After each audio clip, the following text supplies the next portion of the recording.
ರಾಮಾಯಣದಲ್ಲಿ ಒಂದು ಚಾಪ್ಟರ್ ಇದೆ. ಅಲ್ಲಿ ಹೀರೋ ರಾಮನಲ್ಲ, ಅವನ ಭಕ್ತ. ಅಸಾಧ್ಯ ಅಂತ ಅನ್ಸಿದ್ದನ್ನ ಒಬ್ಬನೇ ಹೋಗಿ ಸಾಧಿಸಿ ಬರ್ತಾನೆ. ಅದೇ ಸುಂದರಕಾಂಡ. ಬನ್ನಿ, ರಾಮಾಯಣದ ಹೃದಯ ಅಂತಾನೆ ಕರೆಯೋ ಈ ಅದ್ಭುತ ಕಥೆಯೊಳಗೆ ಇವತ್ತು ಇಳಿದುಲೋಡೋಣ. ಯಾಕೆ ಇದನ್ನ ರಾಮಾಯಣದ ಹೃದಯ ಅಂತಾರೆ ಗೊತ್ತಾ? ಯಾಕಂದ್ರೆ ಇಡೀ ರಾಮಾಯಣದ ಪಾಸಿಟಿವಿಟಿ, ಭರವಸೆ ಮತ್ತು ಗೆಲುವಿನ ಸ್ಫೂರ್ತಿ ಅದೆಲ್ಲವೂ ಈ ಒಂದೇ ಅಧ್ಯಾಯದಲ್ಲಿ ತುಂಬಿ ತುಳುಕುತ್ತೆ. ಇಲ್ಲಿ ಹನುಮಂತನ ಭಕ್ತಿ ಮತ್ತೆ ಧೈರ್ಯ ಇದೆಯಲ್ಲ, ಅದೇ ಈ ಕಥೆಗೆ ಜೀವ. ಓಕೆ, ಸೊ ಈ ಚಾಪ್ಟರ್ ಯಾಕಿಷ್ಟು ಸ್ಪೆಷಲ್ ಅಂದ್ರೆ ಇಲ್ಲೊಂದು ದೊಡ್ಡ ಟ್ವಿಸ್ಟ್ ಇದೆ. ಇಲ್ಲಿವರೆಗೂ ಕಥೆ ರಾಮನ ಸುತ್ತಾನೇ ಇತ್ತು, ಆದ್ರೆ ಸಡನ್ ಆಗಿ ಫೋಕಸ್ ಶಿಫ್ಟ್ ಆಗುತ್ತೆ. ಯಾರ್ಮೇಲೆ? ಅವನ ಪರಮಭಕ್ತ ಹನುಮಂತನ ಮೇಲೆ. ಇಲ್ಲಿ ಹೀರೋ ಹನುಮಂತ, ಅವನ ಸೋಲೋ ಜರ್ನಿಯೇ ಇಡೀ ಕಥೆಯ ಹೈಲೈಟ್. ಹಾಗಿದ್ರೆ ಏನಿದು ಸುಂದರಕಾಂಡ? ಸಿಂಪಲ್ ಆಗಿ ಹೇಳೋದಾದ್ರೆ, ಇದು ಸೀತಾಮಾತೆಯನ್ನ ಹುಡ್ಕೋಕೆ ಹನುಮಂತ ಹೊರಟ ಒಂದು ಸೋಲೋ ಮಿಷನ್. ಈ ಮಿಷನ್ನಲ್ಲಿ ಅವನ ಸಾಹಸ, ಅವನ ಬುದ್ಧಿವಂತಿಕೆ ಮತ್ತೆ ಅವನ ನಂಬಿಕೆ, ವಾವ್, ಅದನ್ನ ವರ್ಣಿಸೋಕೆ ಪದಗಳೇ ಇಲ್ಲ. ಸರಿ, ರೆಡಿನಾ? ಬನ್ನಿ, ಈ ಅದ್ಭುತ ಪಯಣದಲ್ಲಿ ನಾವು ಜೊತೆಯಾಗೋಣ. ಸರಿ, ಹನುಮಂತನ ಮಿಷನ್ ಶುರುವಾಗೋದೇ ಒಂದು ಇಂಪಾಸಿಬಲ್ ಚಾಲೆಂಜಿಂದ. ಅದೇನಪ್ಪಾ ಅಂದ್ರೆ 100 ಯೋಜನಾ ವಿಸ್ತಾರದ ಅಲೆಗಳಿಂದ ಅಬ್ಬರಿಸೋ ಮಹಾಸಾಗರವನ್ನ ಒಂದೇ ಜಂಪ್ನಲ್ಲಿ ದಾಟ್ಬೇಕು. ಯೋಚನೆ ಮಾಡಿ, ಮಹೇಂದ್ರ ಪರ್ವತದ ತುದಿಯಿಂದ ಲಂಕೆಯ ಕಡೆಗೆ ಶುರುವಾಗುತ್ತೆ ಆ ಐತಿಹಾಸಿಕ ಹಾರಾಟ. ಆದ್ರೆ ಈ ಹಾರಾಟ ಅಷ್ಟು ಸುಲಭ ಇರಲಿಲ್ಲ. ಇದು ಬರೀ ಶಕ್ತಿ ಪರೀಕ್ಷೆ ಅಲ್ಲ, ಬುದ್ಧಿ ಪರೀಕ್ಷೆ ಕೂಡ. ದಾರಿಯಲ್ಲಿ 3 ದೊಡ್ಡ ಅಡಚಣೆಗಳು ಎದುರಾಗ್ತವೆ. ಮೊದಲು ಮೈನಾಕ ಪರ್ವತ. ಸ್ವಲ್ಪ ರೆಸ್ಟ್ ತಗೋ ಅಂತ ಪ್ರೀತಿಯಿಂದ ಕರೆಯುತ್ತೆ, ಆದ್ರೆ ಹನುಮಂತನ ಫೋಕಸ್ ಡೈವರ್ಟ್ ಆಗಲ್ಲ. ಆಮೇಲೆ ಬರ್ತಾರೆ ನಾಗಮಾತೆ ಸುರಸೆ. ಅವಳು ಹನುಮಂತನ ಬುದ್ಧಿವಂತಿಕೆಯನ್ನೇ ಟೆಸ್ಟ್ ಮಾಡ್ತಾಳೆ. ಲಾಸ್ಟಿಗೆ ಸಿಂಹಿಕೆ ಅನ್ನೋ ರಾಕ್ಷಸಿ. ಅವಳನ್ನ ಸಂಹಾರ ಮಾಡಿ ಹನುಮಂತ ತನ್ನ ಶಕ್ತಿ ಮತ್ತೆ ಬುದ್ಧಿ ಎರಡನ್ನೂ ಪ್ರೂವ್ ಮಾಡಿ ಕೊನೆಗೂ ಲಂಕೆಯನ್ನ ತಲುಪೇ ಬಿಡ್ತಾನೆ. ಓಕೆ, ಸಮುದ್ರ ದಾಟಿದಾಯ್ತು, ಆದ್ರೆ ಕಥೆ ಇಲ್ಲಿಗೆ ಮುಗಿದಿಲ್ಲ. ಇದು ಬರೀ ಫಸ್ಟ್ ಲೆವೆಲ್ ಅಷ್ಟೇ. ಲಂಕೆ ತಲುಪಿದ್ಮೇಲೆ ರಿಯಲ್ ಚಾಲೆಂಜ್ ಶುರುವಾಗುತ್ತೆ. ಆ ರಾಕ್ಷಸರ ನಗರದೊಳಗೆ ಎಂಟ್ರಿ ಕೊಡೋದು ಹೇಗೆ? ಅಲ್ಲಿ ಸಿಗ್ತಾಳೆ ಆ ನಗರದ ಗಾರ್ಡ್ ಲಂಕಿಣಿ. ಅವಳನ್ನ ಸೋಲಿಸಿ ಹನುಮಂತ ಸೀತಾಮಾತೆಗಾಗಿ ತನ್ನ ಸರ್ಚ್ ಆಪರೇಷನ್ ಶುರು ಮಾಡ್ತಾನೆ.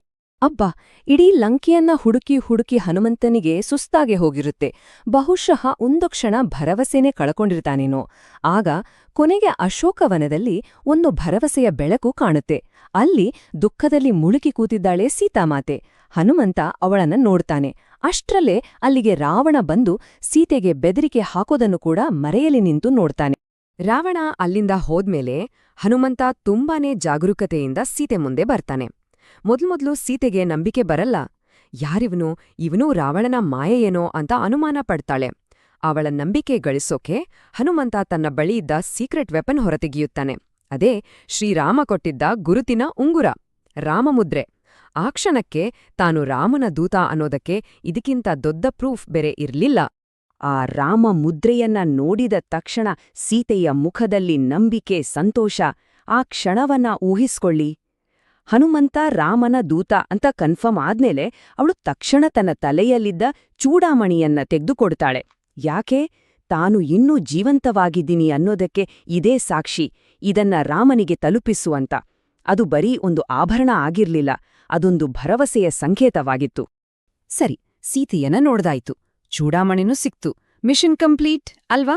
ಇಲ್ಲ, ಹನುಮಂತನ ಕೆಲ್ಸ ಇನ್ನೂ ಮುಗಿದಿರ್ಲಿಲ್ಲ. ಸುಮ್ನೆ ವಾಪಸ್ ಹೋಗೋದು ಅವನ ಜಾಯಮಾನ ಅಲ್ಲ.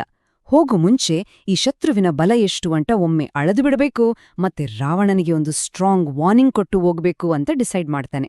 ಇಲ್ಲಿ ಒಂದು ಪ್ರಶ್ನೆ ಬರಬಹುದು. ಒಬ್ಬ ಮೆಸೆಂಜರ್ ಅಷ್ಟೇ ತಾನೇ, ಯಾಕೆ ಇಷ್ಟೆಲ್ಲ ಗಲಾಟೆ ವಿನಾಶ ಮಾಡ್ಬೇಕಿತ್ತು? ಒಳ್ಳೆ ಪ್ರಶ್ನೆ. ಯಾಕಂದ್ರೆ ಹನುಮಂತ ಮಾಡಿದ್ದು ಬರೀ ವಿನಾಶ ಅಲ್ಲ, ಅದೊಂದು ಪರ್ಫೆಕ್ಟ್ ಮಿಲಿಟರಿ ಸ್ಟ್ರಾಟಜಿ ಆಗಿತ್ತು. ಹನುಮಂತನ ಪ್ಲಾನ್ ನೋಡಿ. ಅವನಿಗೆ ರಾವಣನನ್ನ ಫೇಸ್ ಟು ಫೇಸ್ ಮೀಟ್ ಮಾಡ್ಬೇಕಿತ್ತು. ಅದಕ್ಕೇನ್ ಮಾಡ್ತಾನೆ? ಫಸ್ಟ್ ಅಶೋಕವನವನ್ನ ಧ್ವಂಸ ಮಾಡ್ತಾನೆ. ರಾವಣನ ಮಗ ಅಕ್ಷಕುಮಾರನನ್ನ ಸಂಹಾರ ಮಾಡ್ತಾನೆ. ಕೊನೆಗೆ ಇಂದ್ರಜಿತುವಿನ ಅತಿ ದೊಡ್ಡ ಅಸ್ತ್ರವಾದ ಬ್ರಹ್ಮಾಸ್ತ್ರಕ್ಕೆ ಬೇಕಾಂತಲೇ ಸಿಕ್ಕಿ ಹಾಕೊಳ್ತಾನೆ. ಯಾಕೆ? ಇದೆಲ್ಲ ಮಾಡಿದ್ದು ರಾವಣನ ದರ್ಬಾರ್ಗೆ ಒಂದು ರಾಯಲ್ ಎಂಟ್ರಿ ಕೊಡೋಕೆ. ರಾವಣನ ಆಸ್ಥಾನ, ಎಲ್ಲರೂ ದೈತ್ಯ ರಾಕ್ಷಸರು. ಅವರ ಮಧ್ಯೆ ಹನುಮಂತ ಒಬ್ಬನೇ ನಿಂತಿದ್ದಾನೆ, ಒಬ್ಬ ದೂತನಾಗಿ. ಆದರೆ ಅವನ ಧೈರ್ಯ ನೋಡಿ. ನೇರವಾಗಿ ರಾವಣನ ಕಂಗಲ್ಲಿ ಕಣ್ಣಿಟ್ಟು ಹೇಳ್ತಾನೆ, ಮರ್ಯಾದೆಯಿಂದ ಸೀತೆಯನ್ನ ರಾಮನಿಗೆ ಒಪ್ಪಿಸು, ಶರಣಾಗು, ಇಲ್ಲಾಂದ್ರೆ ನಿನ್ನ ವಿನಾಶ ಪಕ್ಕ.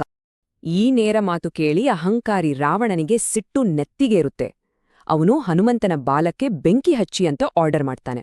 ಆದ್ರೆ ತನ್ನ ಶಕ್ತಿಯ ಅಹಂನಲ್ಲಿ ರಾವಣ ಮಾಡಿದ ಅತಿ ದೊಡ್ಡ ತಪ್ಪು ಅಂದ್ರೆ ಇದೇ, ಅವನು ಹನುಮಂತನನ್ನ ಅಂಡರ್ ಎಸ್ಟಿಮೇಟ್ ಮಾಡ್ಬಿಟ್ಟ. ಇಲ್ಲೇ ನೋಡಿ ಹನುಮಂತನ ಬುದ್ಧಿವಂತಿಕೆ.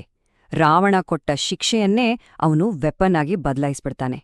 ಇದ್ದಕ್ಕಿದ್ದ ಹಾಗೆ ಬೃಹದಾಕಾರವಾಗಿ ಬೆಳೆದು ತನ್ನ ಉರಿಯೋ ಬಾಲದಿಂದ ಇಡೀ ಚಿನ್ನದ ಲಂಕೆಗೆ ಬೆಂಕಿ ಹಚ್ಬಿಡ್ತಾನೆ. ಒಂದಾದ್ಮೇಲೆ ಒಂದು ಕಟ್ಟಡಕ್ಕೆ ಹಾರುತ್ತಾ ಇಡೀ ಲಂಕೆಯೇ ಹೊತ್ತಿ ಉರಿಯುತ್ತೆ. ಆದ್ರೆ ಸೀತೆ ಇದ್ದ ಅಶೋಕವನಕ್ಕೆ ಒಂದು ಸಣ್ಣ ಆನಿ ಕೂಡ ಆಗದ ಹಾಗೆ ನೋಡ್ಕೊಡ್ತಾನೆ. ವಾಡೆ ಹೀರೋ. ಇಡೀ ಲಂಕೆಯನ್ನ ದಹಿಸಿ ರಾವಣನಿಗೆ ತನ್ನ ಶಕ್ತಿ ಏನೆಂದು ತೋರಿಸಿ ಹನುಮಂತ ಮತ್ತೆ ಸಮುದ್ರವನ್ನ ದಾಟಿ ವಾಪಸ್ ಬರ್ತಾನೆ. ಯಾಕೆ? ತಾನು ಗೆದ್ದು ಬಂದಿದ್ದೀನಿ ಅನ್ನೋ ಗುಡ್ ನ್ಯೂಸ್ ಅನ್ನು ರಾಮನಿಗೆ ತಲುಪ್ಸೋಕೆ. ರಾಮನ ಹತ್ತಿರ ಬಂದ ಹನುಮಂತ ಹೇಳಿದ್ದು ಇಷ್ಟೇ, ಕಂಡೇನು ಸೀತೆಯನ್ನು.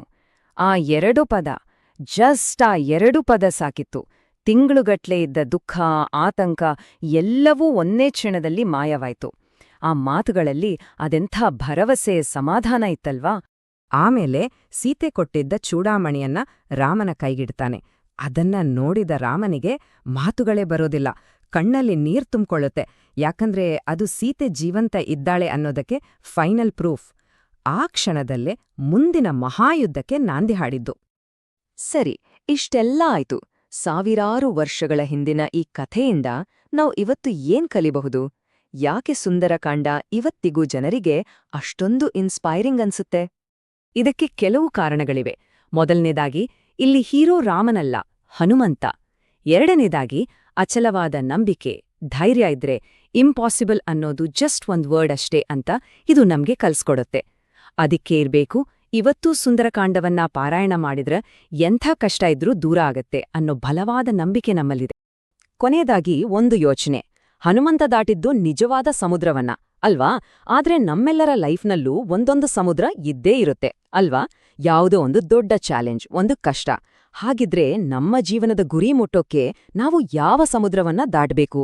ಅದಕ್ಕೆ ಬೇಕಾದ ಆ ನಂಬಿಕೆಯ ಜಂಪ್ ಮಾಡೋಕೆ ನಾವು ರೆಡಿ ಇದ್ದೀವಾ?